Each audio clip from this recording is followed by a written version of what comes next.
Si RJ Diaz ay talent manager ni Jay at vlogger pa niya. Kaya hopeless na si OG sa star niya kasi no movie at bihira yung kumukuha na mag-endorse ng produkto nila kasi not in demand siya sa market. Hey, look mo naman si OG.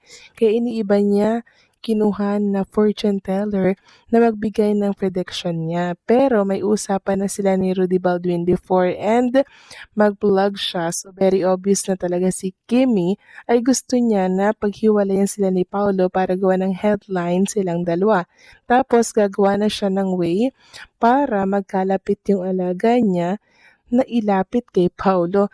What a shame. NJ, sana'y makarma kayong dalawa sa evil intention nyo. Nasiraan sa media si Kimmy. Wait nyo lang karma nyo kasi marami kaming fans na praying for Kimmy, especially seniors. To God be the glory. To Kim Pao. Maraming salamat sa komento. Ginang Norma Dayag, wag na po nating pansinin si OJ Diaz.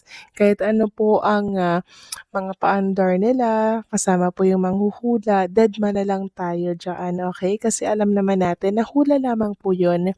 Wala po yung katotohanan. Wag na po nating pag-aksihan pa ng panahon yung mga katulad ng hula na yan, 'di ba? And also, kung ano man po yung mga pinaplano nila para mapaghiwalay si Kim and Paolo Avellino, still, sabi ko nga po, si Kim and Paolo Avellino pa rin po ang masusunod dito. Katawan at puso po nilang pinag-uusapan dito kaya walang sino man po ang pwedeng sumaklaw sa mga desisyon nila or sa mga nararamdaman po nila. Only Kim and Paolo Avellino ang magdedesisyon dito, okay? Kaya kampante lang tayo, Ginang Norma Dayag. So, maraming salamat sa inyong komento. Relax lang, okay? So, ito na nga pag-usapan na natin mga kakimpaw, ang mga topic na nakalap natin sa gabing ito. Ito na hinanga nating pag-usapan. Ito pong nirepost ni Chinita Princess na picture na kung saan talaga namang sumuporta talaga, no? Si Kim dito po sa pelikula ng kanyang best friend na si Angelica Panganiban para po yan sa Anne-Marie. Sabi nga po ni Kim, Anne-Marie, congratulations. Angelica Panganiban, nakakamiss mapanood ang isang Angelica Panganiban sa screen. So proud of you, Mom Shi. First of the many comeback, nag-iisa at walang kupas, Mommy. Ang galing. Congratulations, moms. Nakaka-proud. Congratulations. So, all-out support, mga kakimpaw. Si Junita Princess dito po sa Anne-Marie. Talagang naghihilahan sila pataas. Nagsusuportahan po sila. Ganyan po yung friendship nilang dalawa. Nakakatuwa lang pagmasdan at makita na parang talagang magkakapatid at magkakadugo po sila. Samantalang next topic naman tayo. Pag-usapan natin, mga kakimpaw. Ito pong panibago nakita ko na naman sa Facebook. Sabi nga po dito sa post, baka engagement ring. Pero di naman mahilig magsuot si Paolo ng singsing kapag hindi daw po importante. So, di ba nakita natin yung picture na kung saan dalawang kamay, tapos nasa malamig na lugar nag-i-snow. Tapos, di ba, sumunod na nakita natin ay yung promotional video ni Paolo para po sa Realtek na kung saan napansin nga po nila na merong singsing si Paolo. Hindi daw kaya ito yung nakita sa picture na suot ni Paolo sa Realtek. Sabi nga dito ng mga nag-comment, malamang engagement ring yan kasi si Vice tinutokso na si Kimi sa Showtime, parang may hint na si Meme Vice. Tapos sinang-ayunan naman po ito na nag-post na kaya nga Sabi pa ng isa, tingin ko rin engagement ring siguro nila yan. Then may nag-comment na kamay ni Kim yan kasi yung hindi liit niya ay nakabend at si Paolo kamay niya rin yan kasi mabukaka ang mga daliri niya kaya nag-SM na sila sa abroad kaya maraming nagsasabi na nagsasama na sila, hindi yan makikipag-live-in si Kim kung hindi sila nag-secret marriage. Chinese yan si Kim, maraming pamahiin ang mga intrigue. So, hindi pa po confirm mga kakimpaw ha, yung live-in po mga kakimpaw, okay? Wala namang masama, yes mga kakimpaw, pero syempre gusto natin confirm na confirm. Gusto natin mula po sa kanila magmula yung statement na yun para mas masarap pakinggan at syempre paniwalaan mga kakimpaw. Sabi nga dito sa panibagong post ni si Kikay, baon si Kim Chiu sa Showtime today. Ang lakas ni Meme Vice maglabas ng mga nalalaman niya. Okay na okay para matabunan mga negative issue na hindi daw magkakatuluyan ng Kimpaw. So ito daw yung sabi ni Vice. Sabi niya, nice, binati na din ni Vice, ganda. Ito pala yung sabi kay Vice, nice, binati na din ni Vice, ganda si Kim, may blooming siya today. May Paulo ba naman sa buhay niya deadma sa mga hula na lumalabas na maghihiwalay sila, never magkakatotoo.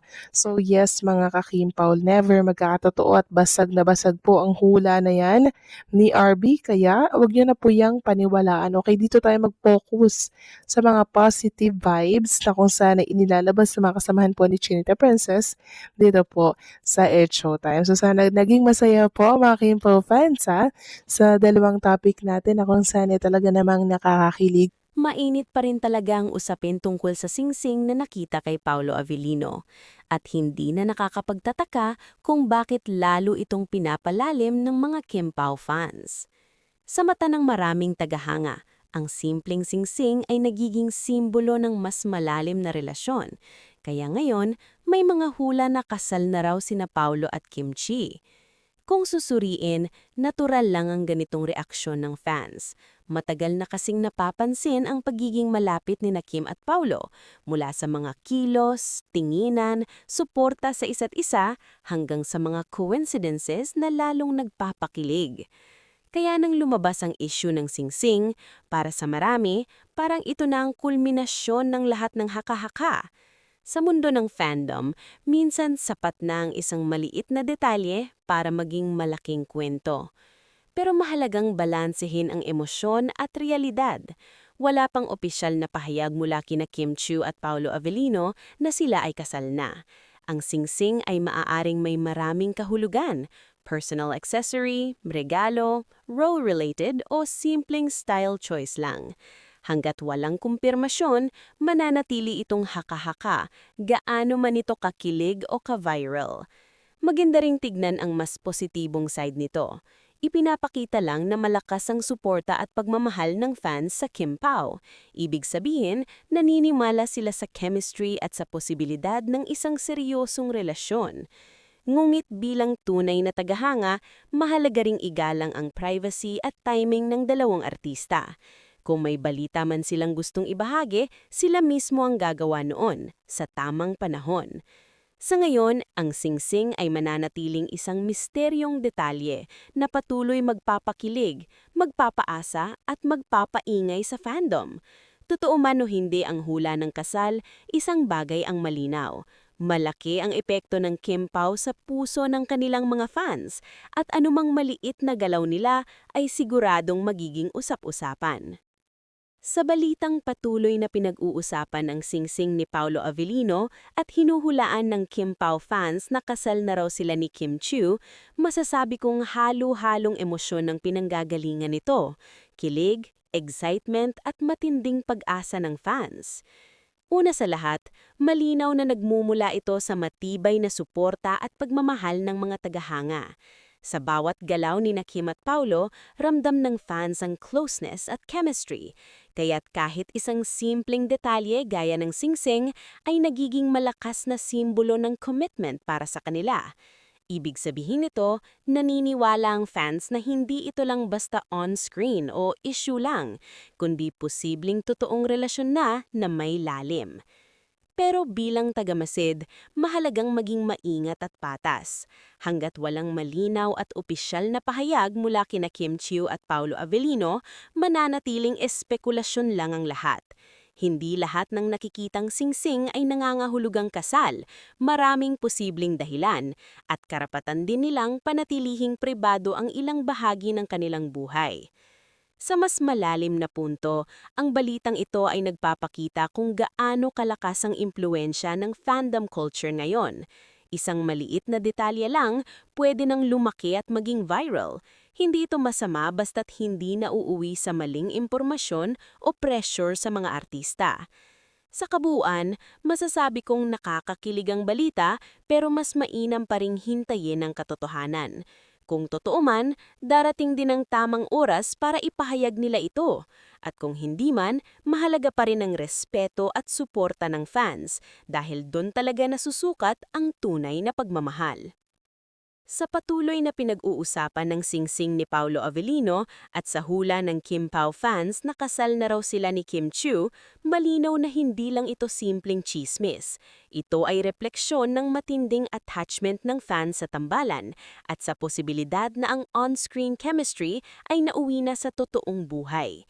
Sa tagal ng panahon na nakikita ng publiko ang pagiging malapit ni na Kim at Paolo mula sa mga projects, interviews, body language at paraan ng pag-aalaga nila sa isa't isa, unti-unti na buo ng fans ang paniniwala na may something real sa pagitan nila. Ang singsing, bagamat maliit na detalye lang sa mata ng iba, ay nagiging malakas na simbolo para sa fandom. Sa kultura natin, ang singsing ay agad inuugnay sa commitment, engagement o kasal. Kaya hindi na nakakapagtataka kung bakit mabilis itong pinalaki ng imahinasyon ng fans. Para sa marami, parang puzzle piece na ito na umano'y bumuo sa matagal ng hinala na baka matagal na pala silang seryoso. Gayunpaman, dito rin pumapasok ang kailangang balanse sa kilig at realidad. Hanggat walang malinaw at opisyal na pahayag mula kina Kim Chiu at Paolo Avellino, mananatiling espekulasyon lang ang lahat. Hindi lahat ng nakikitang singsing ay nangangahulugang kasal, maraming posibleng dahilan, at karapatan din nilang panatilihing pribado ang ilang bahagi ng kanilang buhay. Sa mas malalim na punto, ang balitang ito ay nagpapakita kung gaano kalakas ang impluensya ng fandom culture na yon. Isang maliit na detalye lang, pwede nang lumaki at maging viral. Hindi ito masama basta't hindi nauuwi sa maling impormasyon o pressure sa mga artista. Sa kabuuan, masasabi kong nakakakilig ang balita pero mas mainam pa ring hintayin ang katotohanan. Kung totoo man, darating din ang tamang oras para ipahayag nila ito. At kung hindi man, mahalaga pa rin ang respeto at suporta ng fans dahil doon talaga nasusukat ang tunay na pagmamahal. Sa patuloy na pinag-uusapan ng singsing ni Paolo Avellino at sa hula ng Kim Pao fans na kasal na raw sila ni Kim Chiu, malinaw na hindi lang ito simpleng chismis. Ito ay refleksyon ng matinding attachment ng fans sa tambalan at sa posibilidad na ang on-screen chemistry ay nauwi na sa totoong buhay. Sa tagal ng panahon na nakikita ng publiko ang pagiging malapit ni na Kim at Paolo mula sa mga projects, interviews, body language at paraan ng pag-aalaga nila sa isa't isa, unti-unti na buo ng fans ang paniniwala na may something real sa pagitan nila. Ang singsing, bagamat maliit na detalye lang sa mata ng iba, ay nagiging malakas na simbolo para sa fandom. Sa kultura natin, ang singsing ay agad inuugnay sa commitment, engagement o kasal. Kaya hindi na nakakapagtataka kung bakit mabilis itong pinalaki ng imahinasyon ng fans. Para sa marami, parang puzzle piece na ito na umano'y bumuo sa matagal ng hinala na baka matagal na pala silang seryoso. Gayunpaman, dito rin pumapasok ang kailangang balanse sa kilig at realidad. Hanggat walang malinaw at opisyal na pahayag mula kina Kim Chiu at Paolo Avellino, mananatiling espekulasyon lang ang lahat. Hindi lahat ng nakikitang singsing ay nangangahulugang kasal, maraming posibleng dahilan, at karapatan din nilang panatilihing pribado ang ilang bahagi ng kanilang buhay. Sa mas malalim na punto, ang balitang ito ay nagpapakita kung gaano kalakas ang impluensya ng fandom culture na yon. Isang maliit na detalye lang, pwede nang lumaki at maging viral.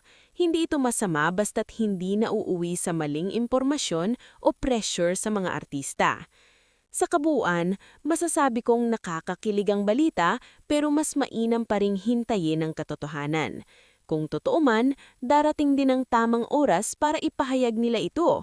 At kung hindi man, mahalaga pa rin ang respeto at suporta ng fans dahil dun talaga nasusukat ang tunay na pagmamahal. Sa patuloy na pinag-uusapan ng singsing ni Paolo Avellino at sa hula ng Kim Pao fans na kasal na raw sila ni Kim Chiu, malinaw na hindi lang ito simpleng chismis.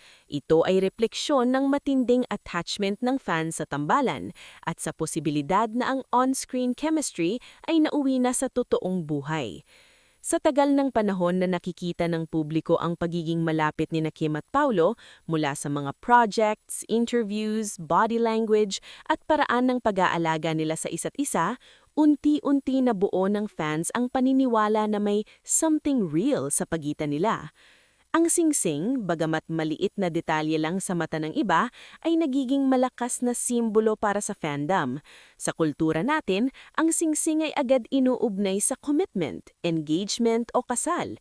Kaya hindi na nakakapagtataka kung bakit mabilis itong pinalaki ng imahinasyon ng fans. Para sa marami, parang puzzle piece na ito na umano'y bumuo sa matagal